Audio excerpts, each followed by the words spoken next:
Kata Ali, saya kasihan ngelihat Fatimah setiap hari capek, setiap hari repot, setiap hari lelah, dan saya takut dia sakit, saya takut dia nggak nyaman, saya takut dia tertekan. Karena setiap hari Fatimah itu mengurus rumah, mulai dari menggiling gandum, kemudian mengangkat air, kemudian membersihkan rumah, mengurus anak-anak, membantu fakir miskin. Bukan hanya di dalam rumah, tapi juga ke tetangga. Fatimah suka membantu orang. Sehingga saya ngerasa Fatimah ini kalau ngurus segala sesuatu sendiri nanti kasihan. Dia jadi sakit, dia jadi lelah, dan seterusnya. Sehingga akhirnya saya meminta Fatimah untuk datang kepada engkau ya Rasul, meminta satu orang budak agar bisa membantunya di rumah, karena aku mendengar lagi banyak budak di Masjid Nabawi. Mendengar curhat dari Ali tentang istrinya, maka Nabi Shallallahu Alaihi Wasallam tersenyum dan kemudian bilang ke Fatimah, wahai Fatimah, mau nggak ayah kasih tahu sesuatu yang, mau nggak ayah berikan sesuatu yang lebih baik daripada pembantu? Mau nggak ayah berikan sesuatu yang lebih baik daripada pembantu? Ali dan Fatimah langsung langsung penasaran. Kata Fatimah, apa itu wahai ayah yang lebih baik daripada pembantu? Kata Nabi, bertakwalah kamu kepada Allah, kemudian setiap kali kamu mau tidur, bacalah subhanallah 33 kali, alhamdulillah 33 kali, Allahu Akbar 34 kali, maka sesungguhnya itu lebih baik daripada pembantu. Itu lebih baik daripada pembantu. Sehingga akhirnya Sayyidah Fatimah mendengar nasihat dari Nabi tentang bertakwa kepada Allah, kemudian membaca subhanallah 33 kali, alhamdulillah 33 kali, Allahu Akbar 34 kali, dan kata Nabi itu lebih baik daripada pembantu. Seketika Fatimah mengatakan, saya ridho dengan keputusan Allah dan Rasulnya. Saya ridho dengan keputusan Allah dan Rasulnya. Artinya Fatimah percaya dan menerima nasihat Nabi bahwa yang lebih baik daripada pembantu adalah zikir subhanallah 33 kali, alhamdulillah 33 kali, Allahu Akbar 34 kali.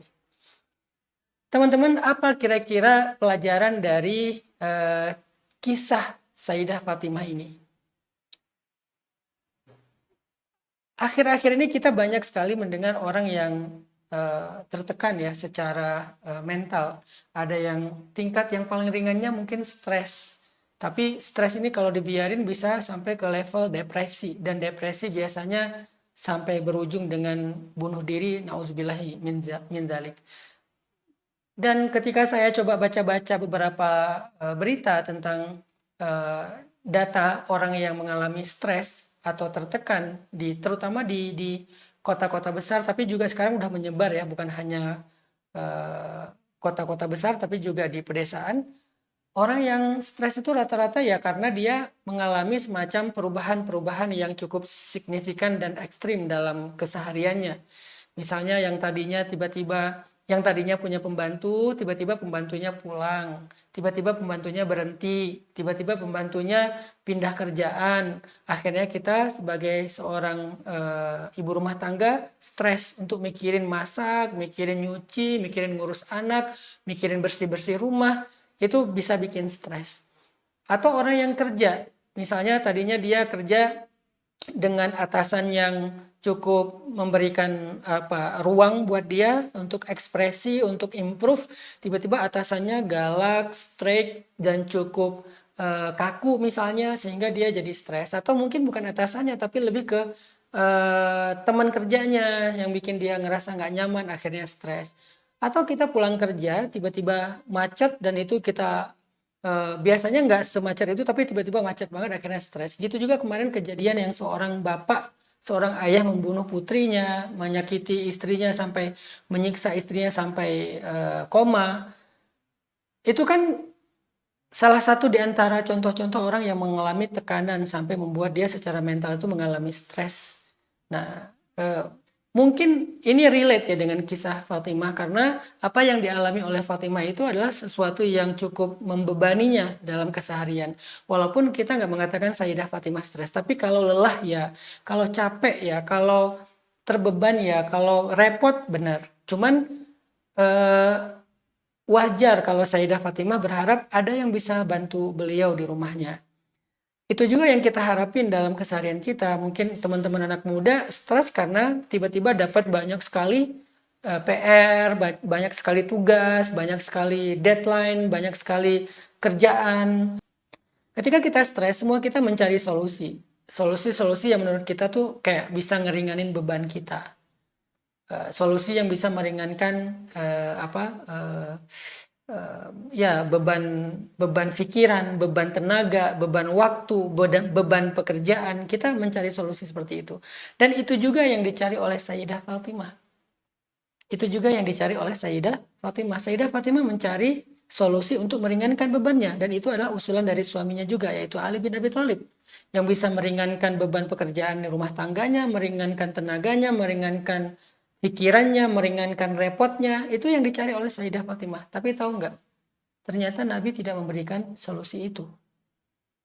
Justru yang diberikan oleh Nabi itu adalah solusi lain yang nggak pernah terduga oleh kita.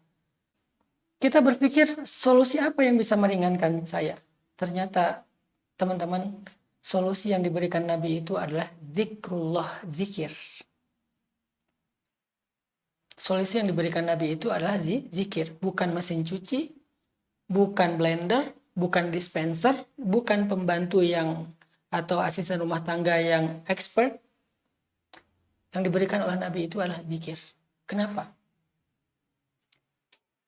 Karena banyak masalah dalam kehidupan kita, banyak beban dalam kehidupan kita, terasa berat bukan karena bebannya berat. Banyak masalah yang kita alami dalam hidup itu terasa begitu mengganggu, bukan karena masalahnya memang terlalu besar dan mengganggu. Tapi kemampuan mental kita, jiwa kita dalam mengemban atau memikul beban itu gak terlalu kuat. Karena kita ngerasa hidup kita kayak nyesek ya. Kita ngerasa hidup kita nyesek, kita ngerasa hidup kita sempit. Itu bukan karena masalah kita besar sehingga hidup kita menjadi sempit, bukan. Seringkali bukan masalahnya yang besar, tetapi memang hatinya yang kecil. Bukan masalahnya yang besar, tetapi memang jiwa kita yang sempit. Bukan masalahnya yang berat, tetapi mental kita yang lemah. Karena kalau kita membandingkan dengan orang lain, kita kadang menemukan ada orang yang punya masalah lebih berat dari kita dan dia masih terlihat masih terlihat santuy, masih terlihat kuat, masih terlihat wajar dan masih mampu untuk bisa survive, bahkan dia bisa survive. Kadang kita ngerasa anak baru 1 atau 2, seorang ibu rumah tangga dengan anak 1 atau 2, dia udah ngeluh banget karena nggak ada asisten rumah tangga. Tapi di tempat lain ada ibu-ibu dengan anak 9, dia tidak semengeluh ini. Dan dia juga nggak punya asisten rumah tangga. Terkadang masalah utama dalam hidup kita itu bukanlah beban hidup, bukanlah gangguan dari luar, bukanlah musibah, bukanlah masalah, bukanlah sesuatu yang menjadi yang sifatnya dari luar. Bukan itu masalah utama dari hidup kita. Terkadang masalah utama dari hidup kita adalah hati kita, jiwa kita, mental kita, kekuatan diri kita. Sehingga yang kita butuhkan dalam menghadapi hidup itu nggak selalu solusi yang untuk meringankan beban. Nggak selalu solusi untuk menghilangkan masalah. Tapi kadang yang kita butuhkan dalam hidup itu adalah kekuatan jiwa, kekuatan batin, kekuatan mental, kekuatan fisik untuk mengangkat beban dan masalah tersebut. Saya sering ngasih analogi gini. Ada satu ruang, ini seperti ruang studio ini, ukurannya kurang lebih 3x3. Ruang studio yang 3x3 ini, kalau diisi oleh oleh 10 orang misalnya, maka ruang ini akan terasa sempit. Ada 10 orang di sini, semuanya duduk bareng di sini, pasti akan terasa sempit ruang 3 kali 3, apalagi buat tidur. Buat duduk aja udah pas-pasan. Buat tidur susah, untuk selonjoran aja susah, apalagi kita berbaring. Karena 10 orang di ruang 3 kali 3. Lalu 10 orang ini dipindah ke ruangan lain yang ukurannya 10 kali 10. Maka tiba-tiba kita merasa lega, merasa nyaman, bisa selonjoran kaki, bahkan bisa berbaring, bahkan bisa bolak-balik, bahkan kita bisa beraktivitas secara nyaman di situ. Padahal jumlah bebannya sama-sama 10 orang. Tetapi kenapa di sini kerasa sesek dan sempit, di sana terasa lega dan nyaman? Bukan karena di sana bebannya lebih kecil, tetapi ruangnya lebih besar. Hidup kita kadang seperti itu, teman-teman. Seringkali kita mengeluh, saya gini, saya gitu, ini masalah kerjaan banyak banget, ini tugas banyak banget, ini teman-teman gak ada yang benar, ini dan ini itu, semuanya kita keluhin, seolah-olah kita tuh overweight. Jadi kita tuh kayak kelebihan muatan. Kenapa ada istilah overweight sampai kelebihan muatan? Karena ada batasan. Misalnya kita naik pesawat, kabin itu batasannya 7 kilo.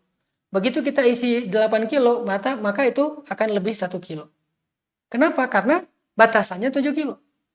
Tapi kalau kita taruh koper yang 8 kilo itu di bagasi, itu masih lebih. Karena di bagasi 20 kilo. Berarti masih ada kelebihan 12 kilo. Artinya apa? Masalahnya bukan di bebannya, tetapi masalahnya batasannya. Kita mau membuat batasan itu sempit atau lega. Mau batasan itu kecil atau besar. Mau batasan itu ringan atau berat.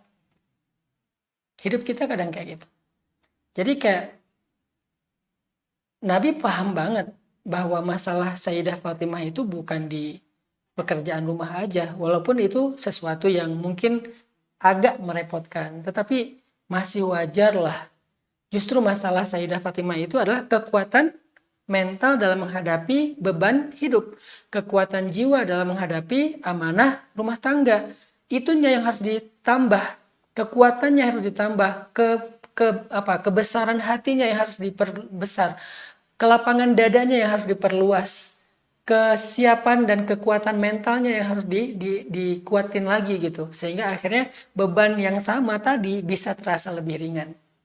Maka Nabi memberikan solusi yang sangat istimewa, yang sangat luar biasa, yaitu terapi mental kepada Sayyidah Fatimah.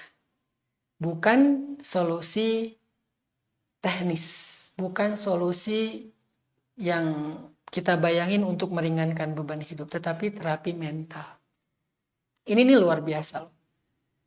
Sehingga Sayyidah Fatimah yang memang dasarnya seorang perempuan yang solihah, yang kurangnya sebagai anak Nabi, perempuan yang sempurna, bahkan salah satu dari 4 perempuan sempurna, iman Sayyidah Khadijah, ibunya sendiri yang luar biasa, dengan otomatis menerima nasihat Nabi dengan mengatakan, saya terima, saya ridho dengan keputusan Allah dan Rasul. Maka sejak hari itu Sayyidah Fatimah mengamalkan zikir Subhanallah 33 kali, Alhamdulillah 33 kali, dan Allahu Akbar 34 kali, sampai akhirnya Sayyidah Fatimah merasa bahwa pekerjaan rumah tangganya itu ringan. Pekerjaan rumah tangganya itu bukan lagi beban bagi dia.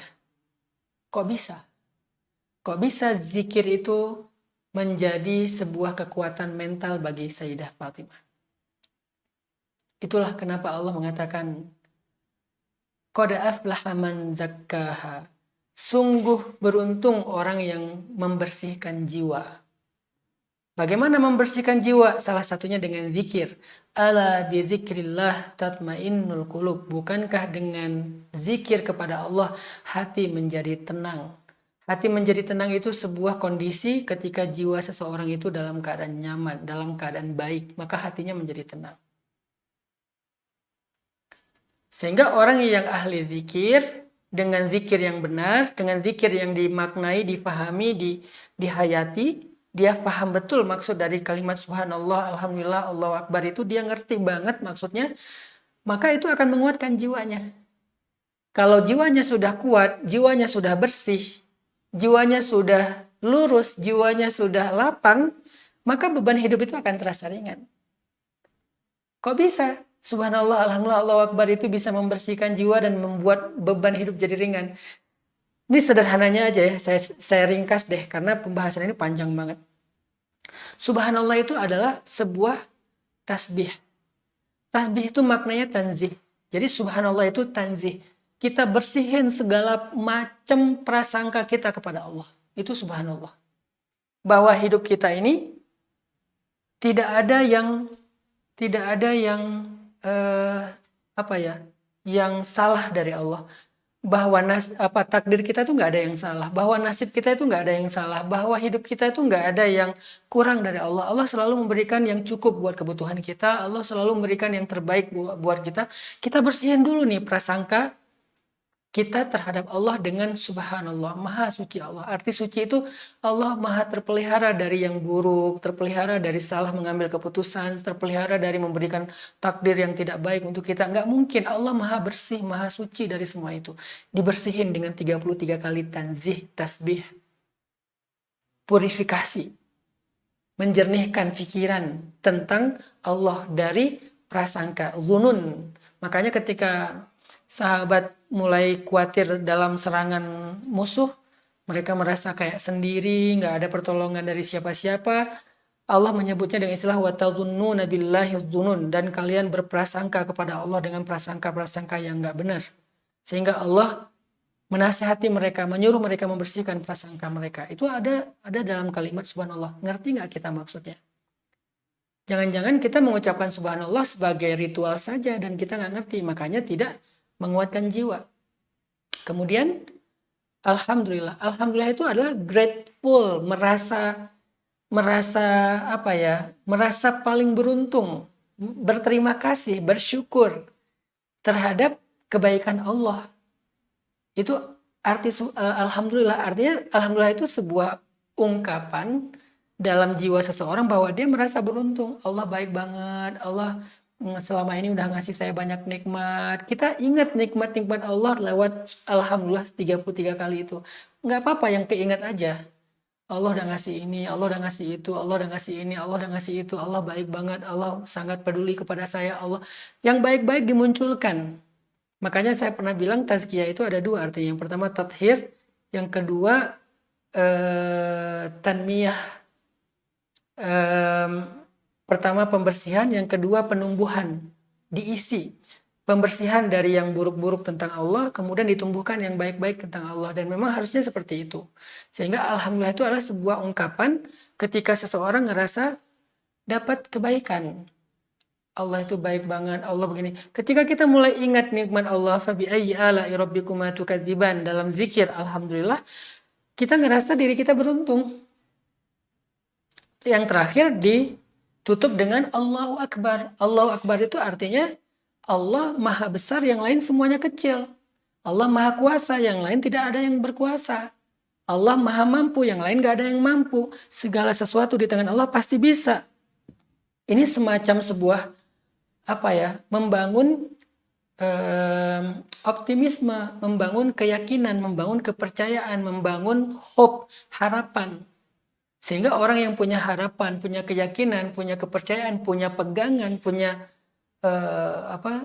optimisme dalam hidupnya, dia akan kuat menghadapi masalah. Karena optimisme itu semacam suntikan vitamin yang bikin dia bertenaga lagi secara kejiwaan. Kenapa nggak optimis? Kan ada Allah yang maha besar. Ini masalah kecil. Ada Allah yang maha kuasa. Kalau saya emang nggak kuasa, saya nggak bisa ngadepin masalah ini. Tapi kan ada Allah. Allahu Akbar, Allahu Akbar, Allahu Akbar. Sehingga dengan tasbih, tahmid, takbir, akhirnya muncul sesuatu di dalam diri kita. Pertama muncul tanzih, kita purifikasi, bersihin prasangka buruk kepada Allah. Yang kedua muncul syukur, rasa menghargai apa yang Allah berikan. Yang ketiga muncul tajlil, mengagungkan Allah. Muncul pengagungan terhadap Allah, merasa Allah itu maha kuasa dan kita tidak kuasa. Dari situlah akhirnya mental itu menjadi kuat. Dari situlah akhirnya hati menjadi tenang. Dari situlah akhirnya jiwa menjadi lapang. Dalam kondisi itulah akhirnya kita mampu mengangkat beban hidup kita. Ini adalah salah satu contoh tazkiyatun nafs. Kalau dalam bahasa sekarang itu terapi mental terhadap orang yang mengalami tekanan hidup seperti stres, diterapi dengan sebuah terapi yang paling baik yang Allah ajarkan lewat Rasulullah SAW, yaitu mengingat Allah lewat zikir yang diajarkan kepada Sayyidah Fatimah. Kuncinya fahami apa yang kita baca. Sedalam mungkin, seluas mungkin makna dari kalimat yang kita baca. Itu kuncinya. Karena banyak orang yang mengamalkan terapi ini tapi tidak berpengaruh. Kenapa nggak berpengaruh kepada jiwanya? Karena dia nggak ngerti apa yang dia baca. Mungkin dia tahu terjemahannya tetapi tidak tahu pesan di dalam kalimat itu. Jadi message-nya tuh nggak dapet. Dia tuh nggak menerima sebuah pesan dari kalimat yang dia baca. Maka coba baca, pahami lagi, pelajari lagi, gali lagi. Sehingga kadang-kadang nggak perlu sampai 33 kali juga kita udah merasakan terapi mental yang sangat baik. Itu tuh apa ya, semacam semacam terapi yang diajarkan Nabi kepada Sayyidah Fatimah dalam tekanan hidup, tekanan mental terhadap beban hidup seperti masalah rumah tangga. Dan ini bisa diterapkan dalam masalah-masalah yang lain. Itulah yang kita sebut dengan tazkiyatun nafs. Itu yang salah satu yang saya ambil dari buku ini, namanya Tazkiyatul Anfus, atau ini buku ringkasan tentang tazkiyatun nafs yang saya pernah sampaikan minggu lalu ya, yang ditulis oleh Syekh Said Hawa. Ternyata salah satu terapi mental itu adalah zikir, tapi dengan kunci tadi, paham maksud dari zikir yang kita baca, lalu kita coba hayati, kita coba tadabburi pesan-pesan di dalam zikir itu. Akhirnya Sayyidah Fatimah bisa melalui ujian beban hidupnya dengan baik. Masalahnya tidak berkurang, atau mungkin bebannya tidak berkurang, tetapi masalah dan beban itu tidak lagi mengganggu. Itu kan yang paling penting ya. Karena kalau kita mengharapkan bebannya berkurang, sebetulnya itu nggak selalu bagus juga. Sama seperti ketika orang belajar ngangkat beban untuk membentuk otot kan. Kalau dia berharap bebannya berkurang, maka otot itu nggak akan pernah terbentuk. Karena otot tidak pernah terbentuk, dia nggak pernah kuat. Sama kayak kita berlatih sesuatu. Kalau kita berharap, aduh, bisa nggak ya latihannya jangan berat-berat, kita nggak akan pernah ahli. Saya dulu ketika belajar ngaji ya, awal-awal belajar ngaji, karena saya mau ikut musabaqah tingkat kecamatan, tapi saya belum bisa baca Quran. Saya hanya bisa membaca ayat-ayat yang saya udah hafal. Jadi kayak saya dengar dari ibu saya baca apa, saya hafal, lalu saya tampil. Dan itu modalnya suara, bukan karena bisa baca. Sedangkan dalam musabaqah saya harus baca ayat yang ditunjuk sama juri, bukan yang saya pilih. Jadi bisa aja di mana aja, nggak harus yang saya hafal. Sehingga mau nggak mau saya harus bisa baca Quran dong, supaya saya bisa ikut musabaqah tingkat kecamatan. Waktu saya sekitar 1 bulan lah. Akhirnya saya dipaksa oleh ibu saya untuk belajar pagi, sore, malam itu sampai jam 10 malam masih ngaji dari habis maghrib. Wah, dikejar target banget supaya cepat bisa baca Quran. Dan waktu itu saya bilang, ini terlalu berat, saya pengen yang ringan-ringan aja, boleh nggak bacanya yang mudah-mudah. Kata ibu saya, kalau kamu baca yang mudah-mudah, kapan kamu bisanya? Akhirnya kita dipaksa baca yang surat-surat yang agak susah, yang matnya banyak, yang tasydidnya banyak, yang huruf-hurufnya itu banyak, yang tafkhim dan seterusnya. Alhamdulillah dalam 1 bulan kurang saya udah lancar baca Quran, akhirnya ikut musabaqah tingkat kecamatan dan alhamdulillah dapat juara. Begitu juga dalam urusan yang lain. Saya beberapa waktu terakhir belajar memanah misalnya. Saya pengen ngerasain yang namanya memanah seperti para sahabat. Artinya para sahabat itu sanggup mengangkat panah dengan beban sampai 120 lbs minimal. Sementara rata-rata kita pakainya 35 lbs, 40 lbs. Saya paksain, pertama pakai 30 lbs, udah gitu 35, udah gitu 40, udah gitu 45, udah gitu 50, udah gitu 55, sampai 60 mentok. Saya terus memaksakan diri supaya bisa sampai 60. Nah, dalam waktu sekitar 6 bulan itu dari 30 sampai 60, itu berhasil karena saya mencoba untuk terus menambah beban, bukan mengurangi beban. Ketika saya udah pakai 60,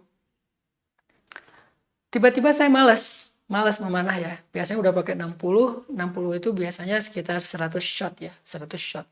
Dibagi 10, jadi 10 shot, istirahat 2 menit, nembak lagi, istirahat, nembak lagi, 100 shot sehari. 60 lbs itu udah kerasa nyaman dan bahkan bisa ditahan di pipi gitu, nggak langsung dilepas. Selang beberapa lama saya lagi males, lagi banyak kerjaan, akhirnya nggak nembak lagi. Pas nembak saya juga nggak mau pakai yang 60, lagi males kan, pakai yang 35, pakai yang 35. Oh, nyaman, nyaman, nyaman. Begitu dikasih yang 45 atau 50, itu udah nggak kuat. Apalagi 60.